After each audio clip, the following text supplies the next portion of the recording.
Okay, pet parents, I know if you're doing any shopping around, looking at different pet foods and looking at all the marketing, wolves and dogs being carnivores is probably one of the most predominant, most popular gimmick these days uh, for pet food companies. And so I wanted to address that today. And I actually am going to show, I'm going to be lazy here. Uh, Dr. Ray, who is just awesome on YouTube, and most of you know her. If you know me, you usually know her, and if not, you're in for a treat. But she did a segment on why dogs are not carnivores, and it was so good that I asked her. I said, I could take your points and try to duplicate what you said, but you just did it so well. Can I just take your segment and put it in my video? And she said, absolutely. She was gracious enough to do that. So that's what we're going to do. And I also want to talk about why in the world is this whole thing about dogs are carnivores and they're wolves? Why did the marketing shift over to that? Why are pet food marketers so intent on keeping you thinking that way? So that's what we're going to look at today. So let's get started.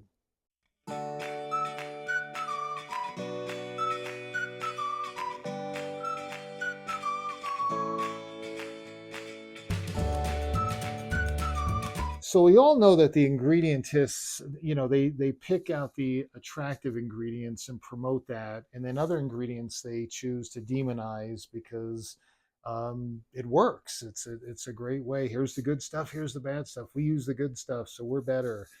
We see that all the time. But the whole idea of wolves, of course, wolves eat meat. So if you're a pet food marketer and you're looking at the industry, definitely meat is the more attractive ingredient. And your dog is a wolf. I mean, Blue Buffalo probably did the best job with that anybody has. But now everybody's kind of jumped on board. So why is it that that's so attractive? Well, most of us love wolves. I've shared my experience of working in Yellowstone and watching the wolves out there, and it was really kind of a wonderful thing to do. Even though it was very rare to see them, usually it was through scopes, not not in person. But anyway, the whole idea, why meat? Why did the pet food marketers, the guys that really manipulate and control everybody, why did they get into meat? And it wasn't the big three. It wasn't Hills, Royal Canin, and Purina. They're still not on the wolf thing. They're still not into the meat is magic cult. But pretty much almost everybody else is. Even good companies. And Farmina is a pet food company. They're out of Italy, and I'd love to go visit them. And they have some really good formulas. I really am impressed with their quality and all. But they also will market that dogs are carnivores, and that's what Dr. Ray picks up on. She was actually doing a review of Farmina and talked about their marketing, and she just does such a great job. So like, I'm going to put it in here. But before I do that, I just want to say that why meat, why is that such a great marketing gimmick? Well, again, we spend money on meat is a high priced item. If I'm buying a 40-pound bag of food or a 20-pound bag of food and I'm spending a fortune on it, I want a lot of meat in it. And of course, Purina Pro Plan back in, what was it, 1980, 1988, I think, came out with Pro Plan with chicken as the first ingredient. They manipulated the ingredient panel and got meat to the front. And boy, ever since, that now everybody manipulates their ingredient panel when they can to get meat to the front. It's all water weight. It's all a scam, but it makes the consumer think they're getting more meat because that's what I want to pay for, right? Um, so so that's one reason, because it's so easy to get meat to the front of the ingredient panel and market that. So who eats meat? Well, wolves do. So I'm sure the marketing people, and this is, you have to go back quite a ways here, but this is why that trend started. There was no reason, there's no nutritional reason for that to start, but the pet food marketers started it. And certain social media veterinarians, celebrities, and all just got sucked right into it and believed, oh, and that's where species appropriate came from and all this other stuff. Why would the marketers, though? I want you to go way back to the guys that are really manipulating this, making the big bucks. And it isn't, I'm not talking about the big three because they don't do it. I'm talking about everybody else. Okay. Well, I think, I could be wrong, but I think because they're not interested in nutrients, they're not interested in nutrition. So that's not a good avenue to go down. You're not going to market yourself as having optimal nutrients or stuff like that. The ingredientist is really the great way to go because for two reasons. You can manipulate the ingredient panel. I've shown that in many videos, and you can see that elsewhere. But the ingredient panel goes by weight, not by volume. So again, marketers, and I have to say, Purina started this, so they're you can't blame nobody, anybody but them. They started it, and everybody went along because you have to now. Um, if the heaviest ingredient is first, real meat, no matter the quality, guys, no matter the quality of the meat, it's mostly water weight. It shoots right to the front of the ingredient panel. That's why you'll see lots of food that'll have deboned chicken or chicken as a first ingredient, and then the next ingredient is chicken meal. Well, why, if there's mainly chicken in that food, why do they have to add chicken meal? Well, because meal is dry. It's the meat, but it's been dried, and it's all protein. It's all chicken. There's no water weight in there. That's the real protein source in that food. The chicken is the first ingredient. That's not the main protein source. That's mostly water. The industry knows it. Even the ingredientists, many of them online, know it, but yet they fall into it. Look at the first five ingredients. Why? If the first one's manipulated, guess what? All five of them are manipulated. But that's what ingredients do. They have ingredientists have nothing else but to look at an ingredient panel. They don't look at nutrients. So so here's meat, and we got wolves that eat meat. And you know what? The definitions of meat is so vague by AFCO. I mean, just so vague that as a marketer or a pet food company, I can use the worst quality meats and have the worst mineral content, especially really high calcium and phosphorus level from hair, hoof, chicken lips, feathers, whatever in the food, dirt, whatever. Um, you're not going to know it looking at the ingredient panel. And to be honest, you have absolutely no idea the quality of an ingredient by the ingredient panel. You see chicken as the first ingredient, even deboned chicken as the first ingredient. That means the bone's taken out. The calcium and phosphorus should be pretty good in that food. Well, most of those foods that have deboned chicken, what's the next ingredient? Chicken meal. And guess what? The chicken meal must be pretty low quality because when I look at the mineral content, it's through the roof. So, all of you that think you're going to learn something from the ingredient panel, especially when it comes to looking for meat, you have absolutely no idea of the quality of that meat. And if it's way up front and it's real meat, it's mostly water weight. So, again, I think that the wolf thing got promoted, not, and of course, because wolves are awesome and beautiful and all, but because then you could promote meat. And as a marketer, I can control the quality of meat going in my food, and no one's going to know the difference because nobody looks at the mineral content. We've done this on my channel. We've done it on Dr. Ray's channel. We're looking at foods. What do? Show me the nutrients. Show me the mineral content. If it's way excessive, I know that meat protein source has a bunch of garbage in it. If it's really low, and Farmina in this video, Dr. Ray is actually talking about Farmina. Some of their mineral levels are awesome, spot on. But yet in their marketing department, they're saying dogs are wolves. So here's a great product. We have nothing against the product. Protein levels are a little high, but still the quality is what's so impressive. But the marketing, our dogs really carnivores, and again, I think we talk about them being carnivores because the marketers want to make sure we stay focused on meat because again, they can manipulate the ingredient panel, they can manipulate the quality of the meat sources going in. Even human grade just means it's been kind of inspected as it goes. But when I see plenty of foods that will say human grade versus feed grade, and the feed grade is actually a better quality than the human grade. And again, oh, you're just making that up. That can't be true. Show me the nutrients. Show me the mineral content. There you go. The mineral content doesn't lie. That shows you the protein sources in that food, the meat sources anyway, not the plant sources. So anyway, so I really do believe that's why the whole thing with if you're going to use meat, then you need a carnivore. So let's call dogs carnivores. And like I said, please, if you don't have time, it's probably about 15 minutes long, maybe Dr. Ray's video here.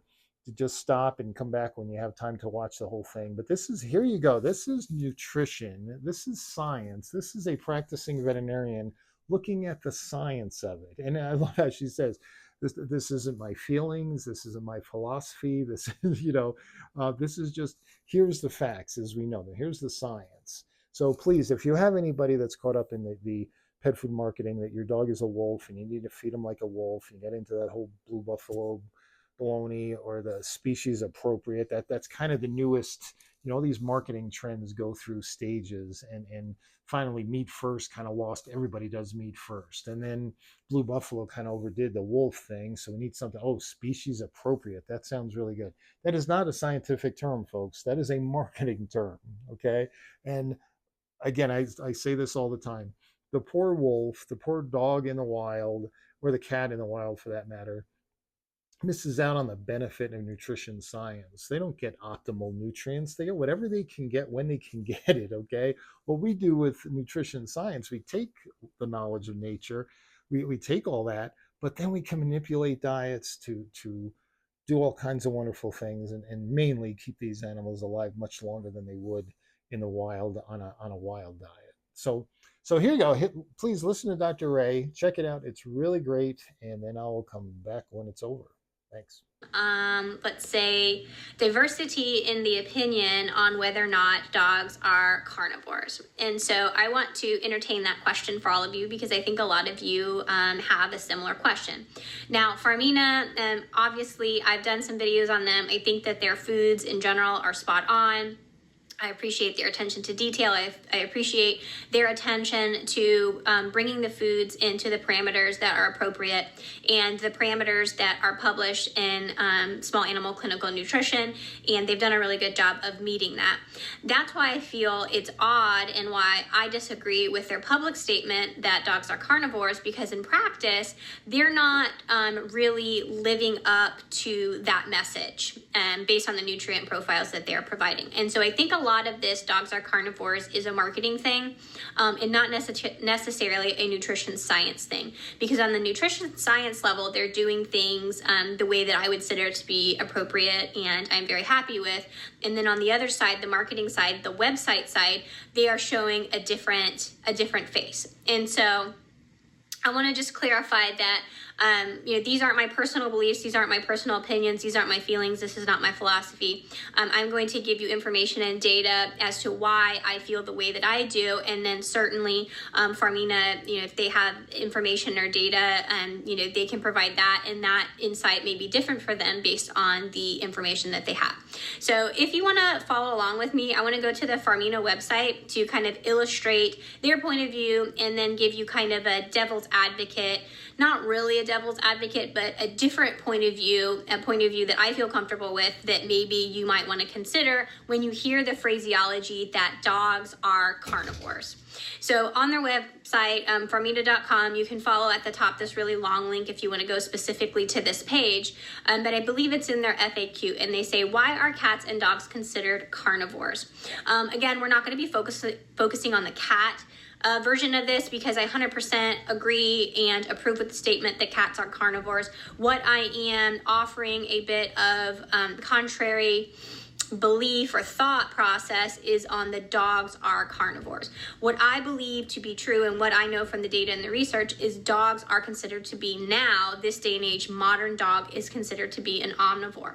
If you're not familiar with the term carnivore and omnivore, we're going to get into that a little bit later. But basically a carnivore, as far as it relates to feeding and eating process, means an animal that strictly needs or strictly can survive on meat, whereas an omnivore is an animal that can survive on meat and plant products material, thrive, can ingest it, can process it, can utilize it properly. Both meat and herbage, that's going to be an omnivore, and then a herbivore is going to be a species that cannot utilize or cannot consume meat and needs to be completely sustained on vegetation. And so they're saying here, although cats and dogs have evolved from their wild ancestors into our beloved pets, And I totally agree with that. That is a very important distinction. A lot of these companies want to show a wolf in the wild, and then it morphs into a husky or a Malamute that looks very similar to a wolf, and that's their proof that dogs are wolves. Well, no, that's not true. Let's morph that wolf into a pug, or let's morph that wolf into a Yorkie or a Chihuahua or a Maltese or a Silkie or a Golden Doodle. That's not completely true. Just because an animal maybe physiologically still looks like a wolf does not mean that its insides, its genomics, its basic necessities of life are still that of a wolf. So that's important to remember, because a lot of that marketing is trying to project that onto you, and you need to understand these things a little bit deeper and not just believe the marketing and the visuals. You need to understand these things from a basic level, and that's what I want to allow you to have that information today. So much of their anatomy has remained the same. Some of it has and some of it hasn't. Not being specific on what has and what hasn't. Okay, maybe some of the anatomy, such as they still walk on 4 legs, is the same.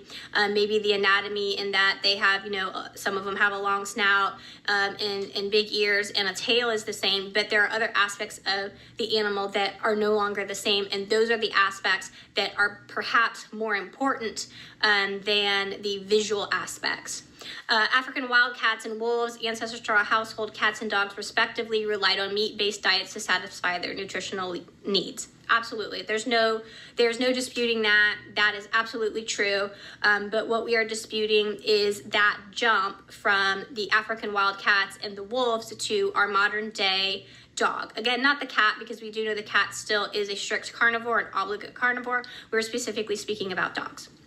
So they're saying from a physiological and anatomic point of view, we can see that cats and dogs are still carnivores because, and then this is where we're going to go in and we're going to offer some contrary information, or information maybe that will provide a little bit of extra food for thought for you. So number one, they don't produce salivary amylase. Amylase is a very specific enzyme. There are a bunch of ACE enzymes. You've got lipase, you've got amylase, you've got some others that they produce. And they also produce disaccharidases. And so it may be true that they do not produce a salivary amylase. However, this is a half-truth, because just because dogs may not produce salivary amylase, they do produce amylase. They produce it in their GI tract. I can tell you that I run blood work daily at my practice, and one of the parameters that we are constantly checking, and if you have a pet or schnauzer or one of these dogs that are prone to pancreatitis, you know that these enzymes, pancreatic enzymes, are very important.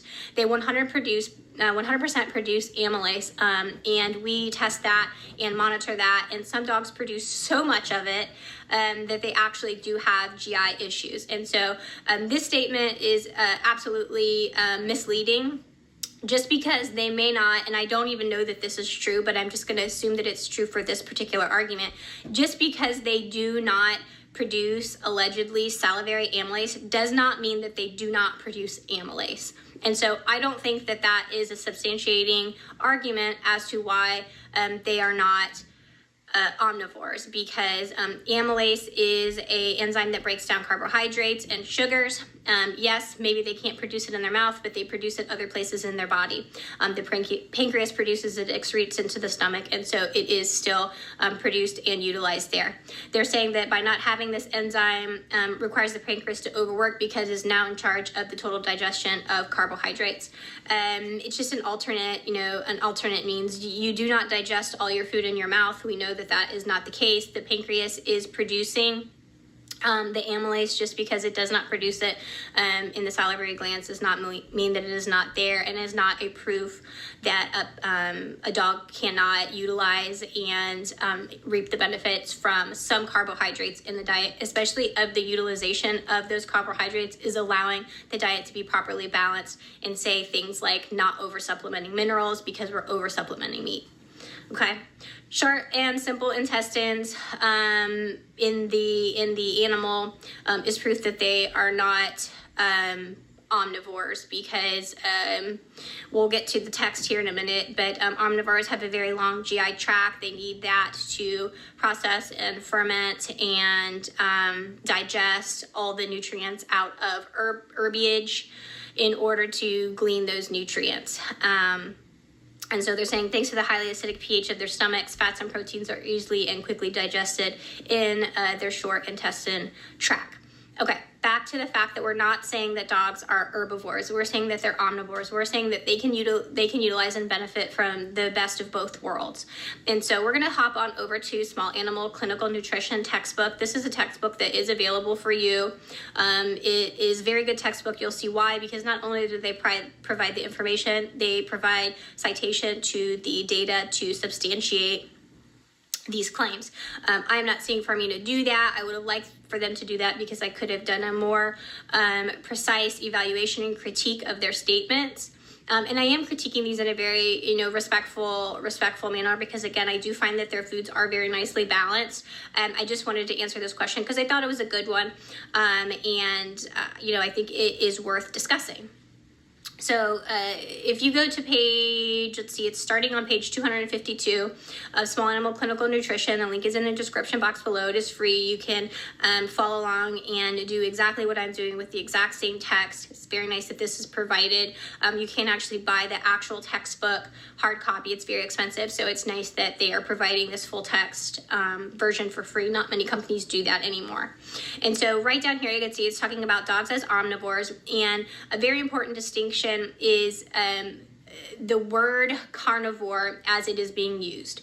So the word carnivore can relate to the taxonomy of animals. So if you have any type of degree or education in zoology, you know that there is a taxonomy of animals. You've got the animal kingdom, you've got the insect kingdom, and everything is broken down into phylums and all that kind of stuff.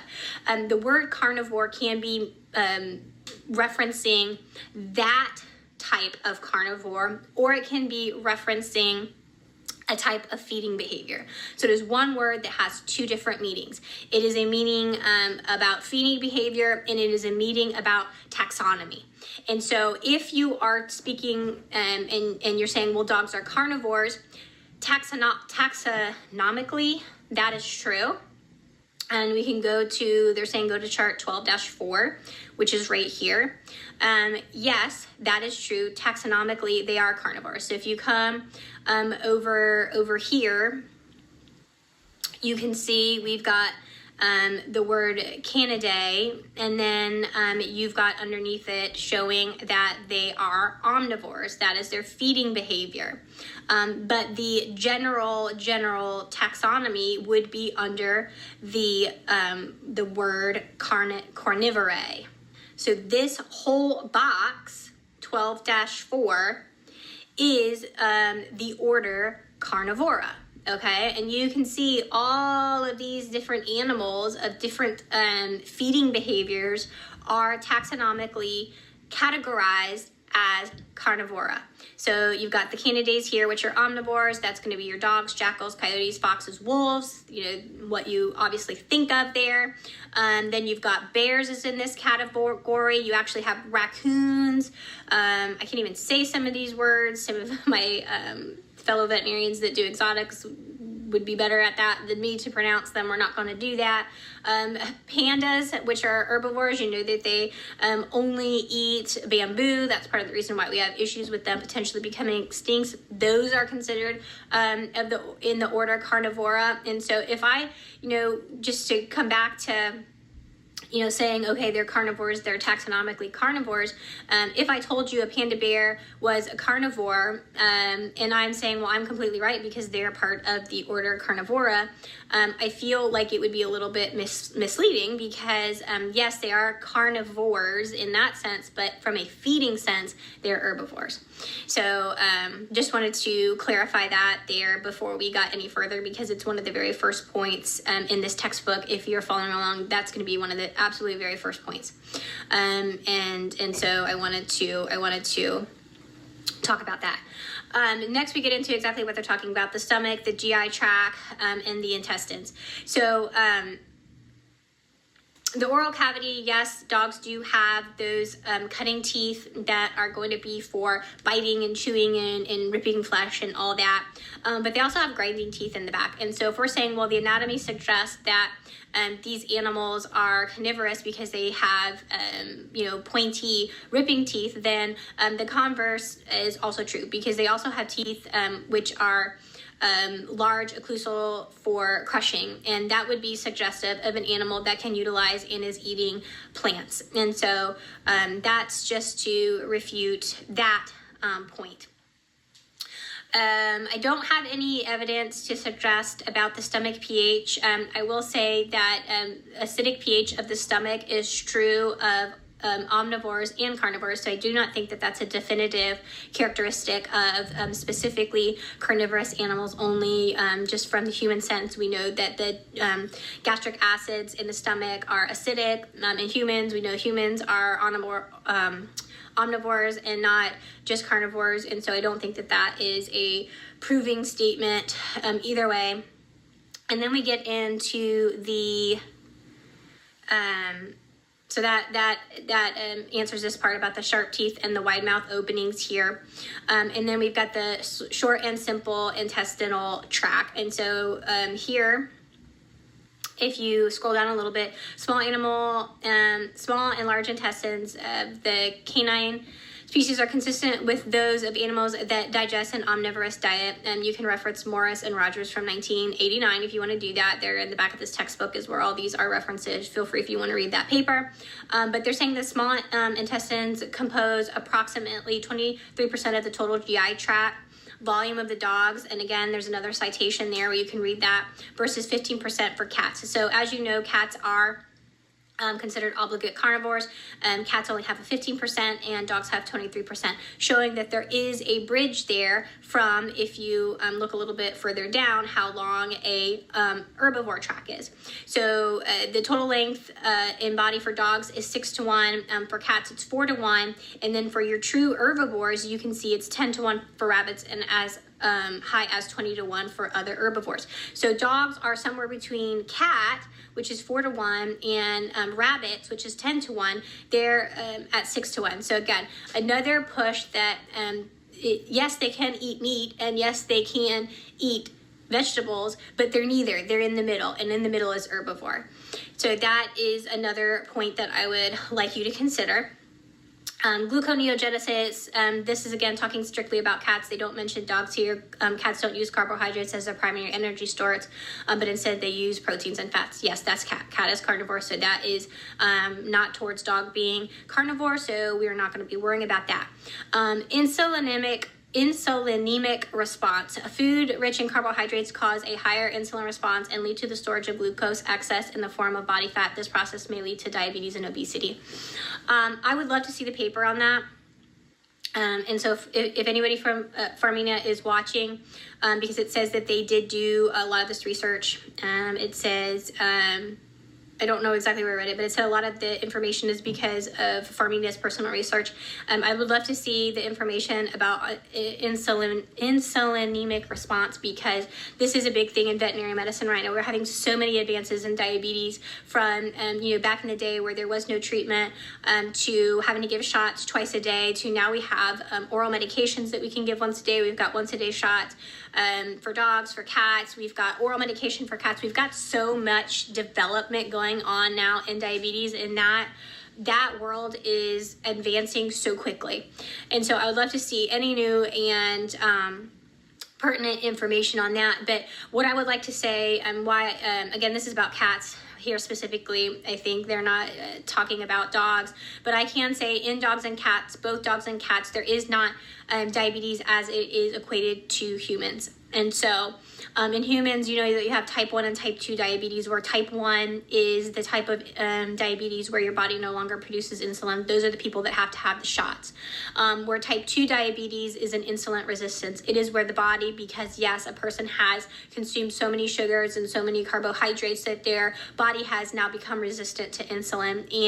And those people can, if you catch it early enough, can modify the diet, and they can reduce the amount of carbohydrates and sugars and they can actually become normal glycemic again. Some of them have gotten so out of control they need to get insulin, but those insulin numbers tend to be very, very, very high because we have to overload a threshold.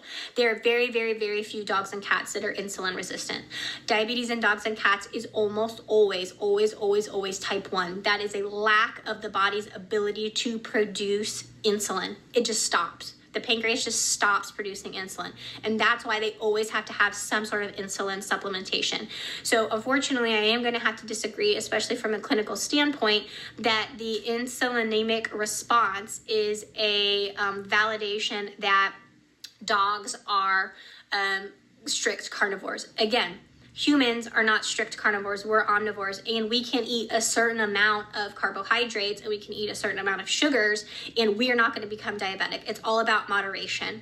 And so I hope that put some extra thoughts and some extra perspective in your mind. I did get asked this question, what are my feelings about Farmina saying that dogs are carnivores? I mean, I don't have any feelings. I don't have anything personally against them. I would like to, see some of the papers and maybe some of the research just so that I can understand their perspective a little bit better and maybe why they make those statements. But I wanted to let you guys maybe have some additional information on why I feel that the correct classification for dogs as far as from a feeding standpoint is that they are omnivores and that we can utilize the correct balance of carbohydrates in some of these non-meat products to provide a food that may be more optimally nutritious than what an animal would have just eaten in the wild. Okay, so animals in the wild that, for instance, have a condition like a kidney disease, they don't have the benefit of nutrition science. Their lifespan may be significantly shorter because they don't know how to put the correct balance of carbohydrates and proteins and fibers and all that together to make, the best nutritional provided to the pet for the longest and healthiest life. So I hope that you guys enjoyed that. I hope it is something that you will take with you and take into consideration. I certainly will enjoy any comments and insights. Just remember to keep it respectful, and I look forward to hearing from you all. All right, talk to you later. Bye. Okay, so I know what you're thinking. Why am I listening to Glenn when I can spend my time listening to Dr. Ray? So you could do us both. That really would be great. Do us both, okay? But anyway, I hope you enjoyed that. Is that? I hope that really kind of shakes your thinking if you've been caught up in the marketing of dogs are carnivores and all those points you went through. Just really good stuff. Great stuff. So here's her channel. Check her out. And I'm proud to say Dr. Ray was my very first subscriber. So I appreciate that. So anyway, dogs are not carnivores. Cats are carnivores. And carnivore doesn't mean they can't utilize carbohydrates, but that's for another day, right? Thanks for listening, and we will catch you next time.